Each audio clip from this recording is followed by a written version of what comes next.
বিসমিল্লাহির রহমানির রহিম। আসসালামু আলাইকুম। আশা করি সকলে ভালো আছেন। এ টু জেড কৃষি কুড়িগ্রাম চ্যানেলের পক্ষ থেকে আপনাদের সকলকে স্বাগত জানাচ্ছি।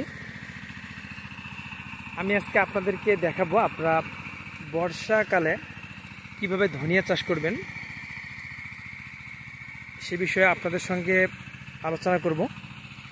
আমি যেহেতু টুকিটাকি চাষাবাদের সঙ্গে জড়িত, সেই হিসেবে আমার ধারাবাহিকতায় আজকে ধনিয়ার একটি জমি প্রস্তুত করতেছি। এখন যেহেতু বর্ষাকাল, আগস্ট মাসের আজকে 26 তারিখ,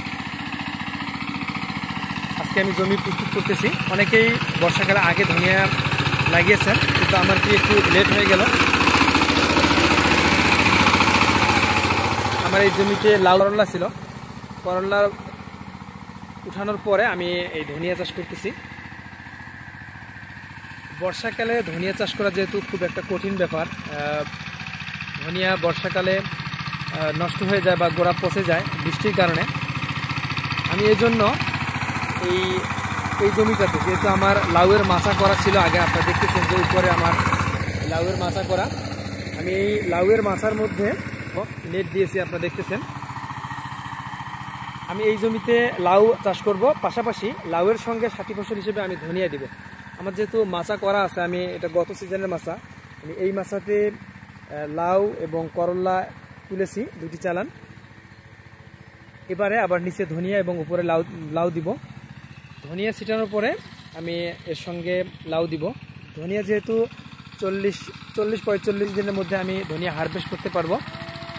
পরবর্তীতে যখন লাউয়ের গাছগুলো উঠে যাবে, তখন আমি উপরে নেটটা সরাই নিব। এইভাবে ধনিয়া চাষ করতে চাই, দেখা যাক কি পরিমাণে ধনিয়া হয়। আমি এই নেট পাশাপাশি এক সাইডে পলিথিন দিব। আপনারা দেখতেছেন যে এক সাইডে ফাঁকা আছে, তার জন্য আমি অলরেডি এই নেট নিয়ে এসেছি। এই নেট এবং আরেকটি জায়গা ফাঁকা আছে, আমার নেট একটু শর্ট পড়েছে। আমি এখানে আমাদের ধানের যে বিছালি আছে, বিছালি বিছাবো। তাহলে আমি এখানে তিনটি সমন্বয়ে এবার বর্ষাকালে ধনিয়া চাষ করতেছি। নেট দিব এক সাইডে, পাশাপাশি পলিথিন এবং খড়ের ধানের যে বিছালি আছে, বিছালি দিব।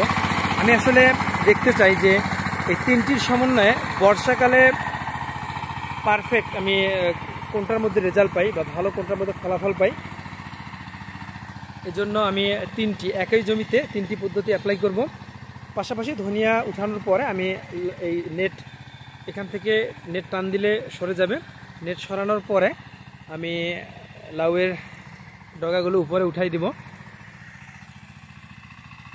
আমি আপনাদেরকে এই ধনিয়া চাষের, বর্ষাকালীন ধনিয়া চাষের A to Z আপনারা কিভাবে বেড প্রস্তুত করবেন, পাশাপাশি এর ছত্রাকনাশক স্প্রে, কীটনাশক, এক কথায় যাবতীয় টোটাল A to Z ধনিয়া চাষের আলোচনা এবং এই ধনিয়া চাষের মধ্যে যে সমস্যাগুলো হয়, এই সমস্যাগুলো আপনাদের মাঝে তুলে ধরবো। আপনারা যারা বর্ষাকালীন ধনিয়া চাষ করতে চান, তারা অবশ্যই এই ভিডিওটি সম্পূর্ণ দেখবেন এবং এর পরবর্তীতে যে আপডেট ভিডিওগুলো আসবে, আপডেট ভিডিওগুলো নিয়মিত দেখলে বর্ষাকালীন ধনিয়া চাষের A to Z ধারণা পাবেন। আমি আশা করি এখনও যারা এই চ্যানেলটি আমার সাবস্ক্রাইব করেননি, তারা অবশ্যই চ্যানেলটি সাবস্ক্রাইব করে আমার পাশে থাকবেন এবং আমার ফেসবুক পেজটি ফলো দিবেন। ধন্যবাদ সবাইকে, ভালো থাকবেন, সুস্থ থাকবেন। খোদা হাফেজ। আসসালামু আলাইকুম।